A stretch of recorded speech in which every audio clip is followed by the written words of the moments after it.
All right, guys, welcome to the first episode. And today we have Blake Anders with us, and we're going to talk today a little bit about his expertise, learn a little bit more about you, and then also dive into some granular stuff related to treatment. But would you mind just giving yourself an introduction? I want to hear a little bit about your personal life and then also kind of how you came into the field of physical therapy.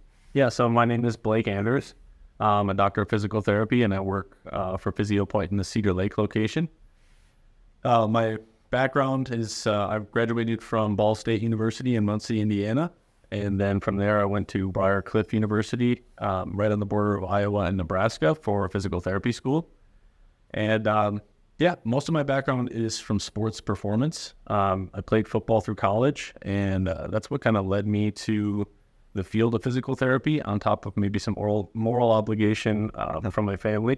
Yeah. I've got a younger brother who's got some necessities with regard to therapeutic intervention, and growing up seeing that happen kind of led me to the field of physical therapy. Yeah.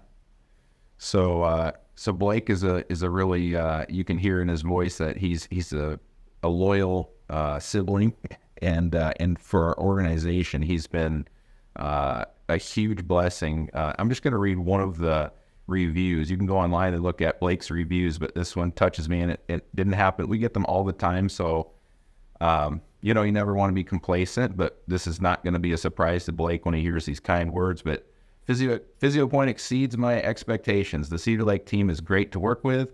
Blake, and this is the key here, listened to all my concern and answered all my questions. So let me just pause there and just try to get a feel for how it goes when someone comes to see you. And why does somebody give you a review that says they listened to all my needs? Isn't it you got 15 minutes to get through an exam, or your agenda is getting pushed when it comes to the therapy that needs to be done?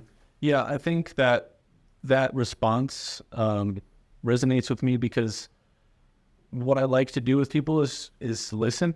And a lot of times in many healthcare settings, based on the system that clinicians are put in, people feel rushed and they don't necessarily feel heard. And because of that, it's really it's an important thing for me to make sure that the person that I'm seeing is heard. And I think that that's why we hear words like that in our reviews. We have an opportunity for our exams to begin. The first meeting that we have with somebody is an hour long, and a lot of times that is way more time than anybody is really working with anyone in the healthcare field. And I think that gives us an opportunity to really dive into what is going on with somebody and educate them. That's something for me with regard to my philosophy that is really kind of a pillar. Education is key, and when people can kind of understand the why behind what's going on, they can own it and get better. Yeah, that's awesome. And then she goes on to say, I really appreciated the approach of getting to the root of my problem and not just treating my symptoms, which I actually thought that speaks to the fact that you educated her, because normally what you're going to hear is they took away my pain, or man, was my shoulder hurt, but it made it feel better. But she's actually talking about our guarantee, which is to getting to the root of the problem or finding someone who can.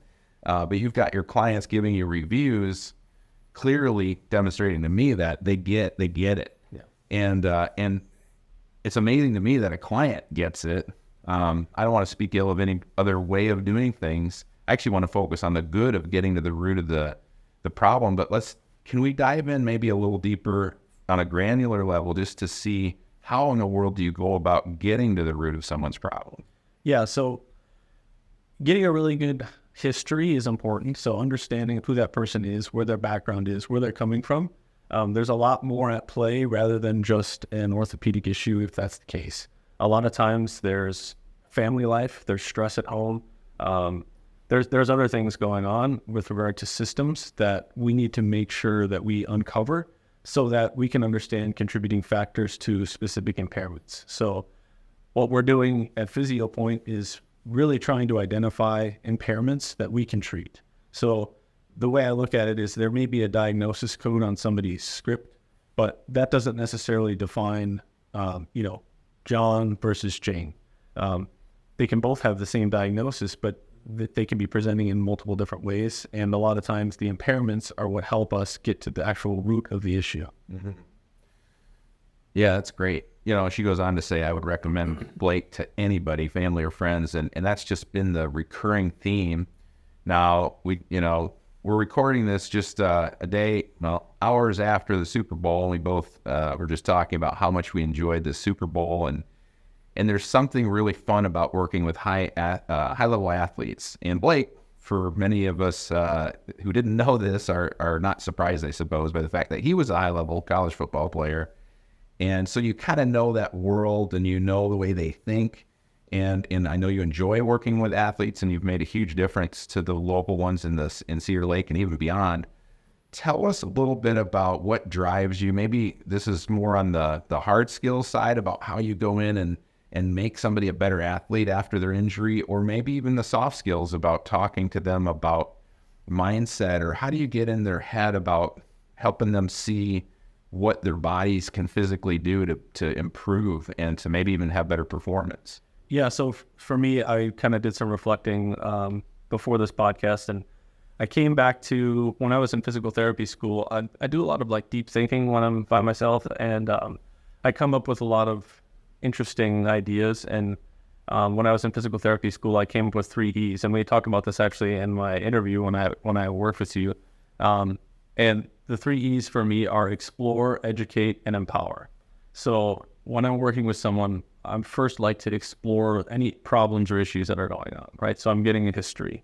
Then from there, education is one of my favorite things to do for people. If they can understand what's going on, they're going to have a much better grasp on how to fix it and how to go about it. And then it's all about empowering them to address those issues. And for me specifically, executing that independently. So the day that somebody walks into the office, before they leave that first visit, I'm telling them, you're going to be able to control this. A lot of times clients will work with me, and near the end of their plan of care, they're like, I can't thank you enough. And I give them the opportunity to understand that really in the grand scheme of things, if they took their week and they broke it down, if I'm seeing them even 3 times a week, that's 3 hours in a week. That's like 0.005% of their actual time. So if they're doing the things that we talk about in the clinic outside of the clinic, it's them that they have to thank. Of course, having a teammate and somebody who can kind of guide you through that process is important. And that's why I think that a lot of people say thank you, particularly like the therapist, but it's really about independence. And so that's kind of how I look at treatment for everyone and treating everyone as an athlete. So my background working with athletes, specifically after my undergraduate degree, I have a strong, my treatment approach tends to ride on exercise. And that is probably where my best hard skills are. I know a lot about exercise and biomechanics and movement. And then a lot of my soft skills blend with that, because during their exercise, I can educate them on what's the difference between this feeling in an exercise and this feeling in an exercise. And so if they can understand that during their movement, that tends to lead to really good outcomes. Man, I just thought of a whole bunch of questions I want to ask you now. Maybe we'll have to break this up into 2 different podcasts, but I want to dig deeper into your expertise. Let's kick it off by talking a little bit about your experience working with NFL players, right? Yes. I had a great opportunity during my undergraduate degree to go on a 5-month internship in Dallas, Texas, specifically Frisco. And I got to work with a company that is regarded as top 5 in the world in human performance. And essentially, they've pioneered the all-in-one treatment approach. So within each of their 5 main facilities, they have access to physical therapists, sports performance trainers, dietitians, sports psychology, individuals. So they take everything and put it under one roof. And because of that, a lot of high-level athletes go there. So during that 5 months, I got to see the opportunity to work as the main intern for the NFL group and the Combine group, which is kind of their premier group. And it's an 8-week program that gets NFL athletes prepared for the biggest test of their life athletically and physically. And it was great for me because at the time I was the same age as those athletes. So Speaking of the Super Bowl, the tight end with the long hair and the tattoos, his name is George Kittle, and fortunately for me, it just happened to be right place, right time, where he was working there. He was working to get an interview for the biggest job of his career, and I got to see it unfold, at least in an 8-week journey. Of course, I'll never contribute me to his success or anything like that, but it's awesome to see that journey, and to be the same age as those guys was fun because, growing up, that was something that I always would love to have done. So the fact that I got to do it as sort of a coach was fun for me. And it also gave me the opportunity to put myself in a situation where, most people look at that and they go, if we look at things in a pyramid, I started at the top with regard to clientele. But for me specifically, if I'm not challenged, if I don't challenge myself, I tend to kind of ride this wave. And so that's what I'm always constantly looking for. And I think that opportunity of kind of starting at the top with a company that is so amazing, I contribute a lot of where I am today to that experience. So yeah, getting the opportunity to work with professional athletes is something that I'll never take for granted, and I'll love that experience. But I think that starting there helped me. It's just like progressing and regressing exercises. What can you take away to make this more generalized for people? And that's really what's helped me with regard to both my hard skills and soft skills. Yeah, you just do a great job, and I know your clients love you.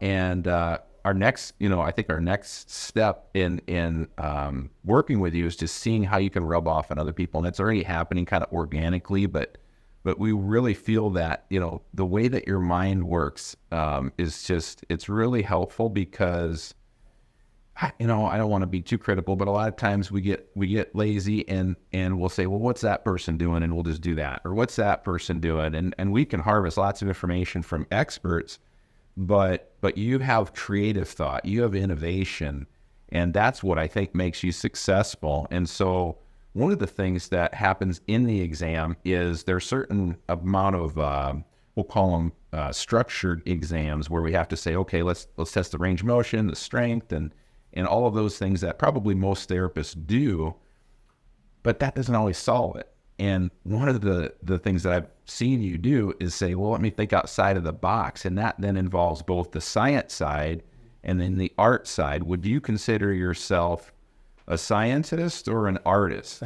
That's a really good question, because, most artists will say, well, I know science concepts. And most scientists will go, yeah, I understand the art thing. Yeah.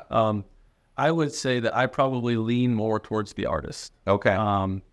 I like the idea of being rooted in science, of course. Yeah. But I would say that, there's an art to many scientific processes. And so a great example of that would be, education or like cueing a client. For me, that is something that is so fun to do. I learned this when I was at my internship for undergrad, and just learning how to communicate with people. And sometimes, and as therapists out there, we all know, you ask someone to do an exercise and you show them 3 times in a row, and then you ask them to do it and they look like something you've never seen before.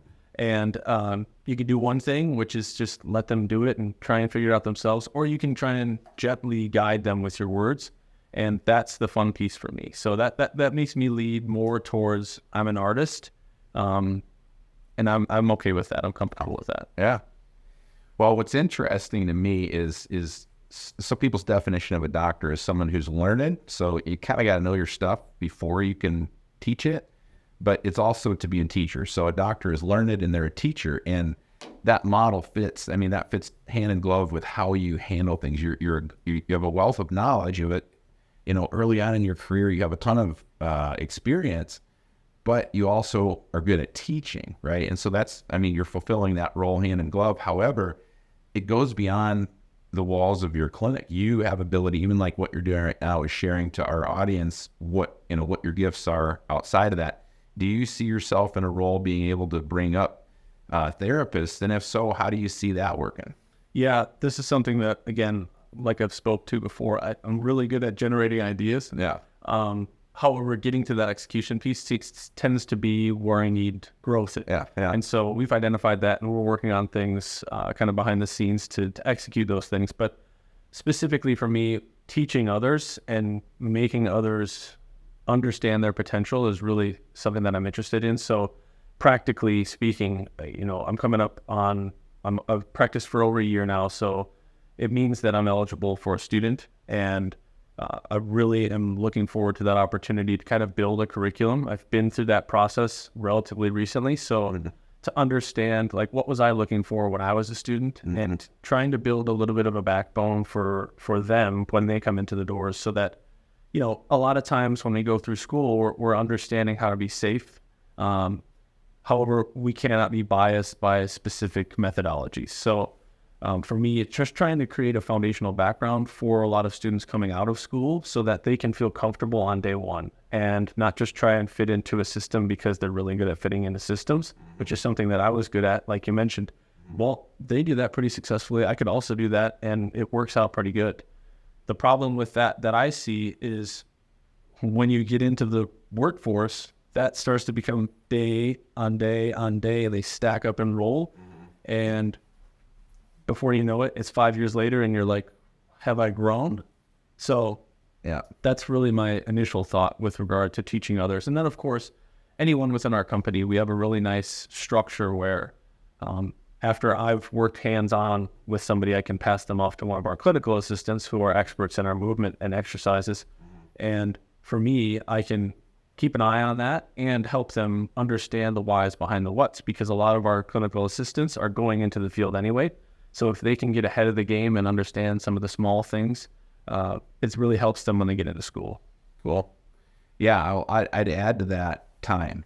You know, it just takes time, and we're trying to create margin, because if we're saying, oh, you got to see clients, and we just don't, you know, being intentional in time. So blocking the time to say, I'm going to pour into you. That's one thing that, like you, sometimes I have execution issues, and if I don't block the time, and it's not, you've heard quality time, like with your spouse or with your kids, you got to spend quality time. And I actually think it's quantity time. I think it won't happen with that investment. And so, speaking of time, we're out of time, but I do want to definitely pick this back up on our second meeting, and then hopefully we can dig just even a little more deeply to talk a little bit about your approach, your philosophy, and really just your aura that is influencing the world of physical therapy and the clientele in the Northwest Indiana region. So thank you so much. Yeah, absolutely. Thanks for having me.